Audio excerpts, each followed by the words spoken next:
안녕하십니까. JTBC 저녁 뉴스입니다. 이스타 항공의 대량 해고 사태와 관련해 이상직 의원이 민주당 탈당을 선언했습니다. 이상직 의원은 국회에서 기자회견을 갖고 이스타 사태로 국민과 직원 그리고 당에 큰 심려를 끼쳤다며 사과하고 민주당 탈당 의사를 밝혔습니다.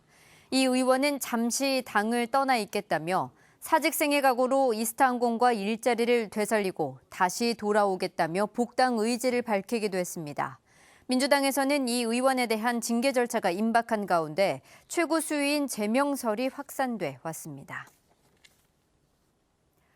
SK에 이어 GS그룹이 새만금에 투자합니다. GS그룹의 종합상사인 GS글로벌은 565억 원을 투자해 2023년까지 새만금 산업단지 22만 제곱미터에 특장차 제조와 전기 상용차 조립, 생산 등이 가능한 공장을 짓기로 했습니다. 투자가 마무리되면 210명의 신규 고용이 이루어지고 수출입 물류가 늘어나 군산항 활성화에도 도움이 될 것으로 기대됩니다. 음주운전을 하던 현직시 의원이 시민의 신고로 붙잡혔습니다. 익산경찰서는 어제 저녁 8시 반쯤 음주 차량으로 의심된다는 112에 신고를 받고 출동해 익산시 황등면의 한 마트 인근에서 익산시의회 조규대 의원을 음주운전 혐의로 불구속 입건했습니다.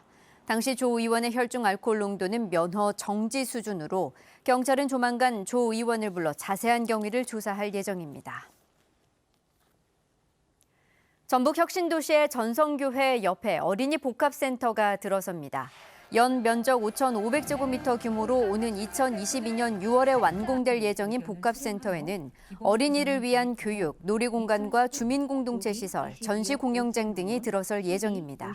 전북 혁신도시의 9살 이하 인구 비율은 18.5%로 전국 평균보다 2배 이상 높아 그동안 어린이 복합센터가 필요하다는 지적이 제기돼 왔습니다.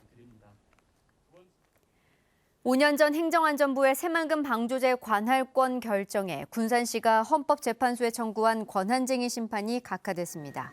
언제는 신규 매립지의 관할구역 결정권은 행안부에 있어 심판 대상이 아니라고 밝혔습니다. 이 같은 결정이 역시 5년 전 군산시가 행안부의 결정을 취소해달라고 대법원에 낸 소송에 어떤 영향을 줄지 주목됩니다. 행안부 중앙분쟁조정위원회는 지난 2015년 10월 1, 2호 방조제 관할권을 각각 부안군과 김제시로 결정했습니다. 지난해 도내 교통사고 최다 발생 지역은 전주시 중화산동 선 너머 사거리로 모두 19건이 난 것으로 나타났습니다. 두 번째로 사고가 많았던 곳은 18건이 발생한 익산시 어양동 하나로 사거리, 세 번째는 15건이 난 군산시 수송동 남북로 사거리입니다. 전주시 금암동 백제교 사거리와 효자동 남전주 전화국 사거리는 각각 14건의 사고로 뒤를 이었습니다.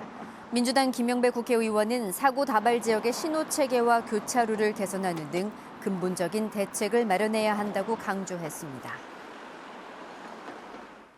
농가의 경영난이 심화되고 있지만 농협은 억대 연봉자가 30% 수준까지 급증한 것으로 나타났습니다. 국민의힘 정운천 의원에 따르면 지난해 농가소득은 도시근로자 소득의 62%에 머물고 농가부채는 3,500만 원까지 증가했지만 농협중앙회는 전체 직원의 29.4%가 연봉 1억 원 이상인 것으로 나타났습니다. 정운천 의원은 농민들은 어렵지만 농협은 신의 직장이라는 비판이 나올 만큼 억대 연봉자가 빠르게 늘고 있다며 이 같은 현실은 농협의 설립 취지를 망각하는 것이라고 비판했습니다.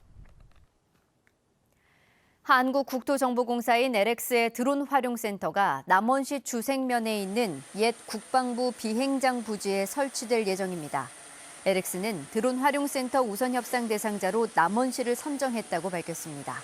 LX는 오는 2022년까지 30억 원을 들여 드론 교육장과 관제 시스템, 이착륙 시설을 짓고 2023년부터 운영에 들어갈 계획입니다.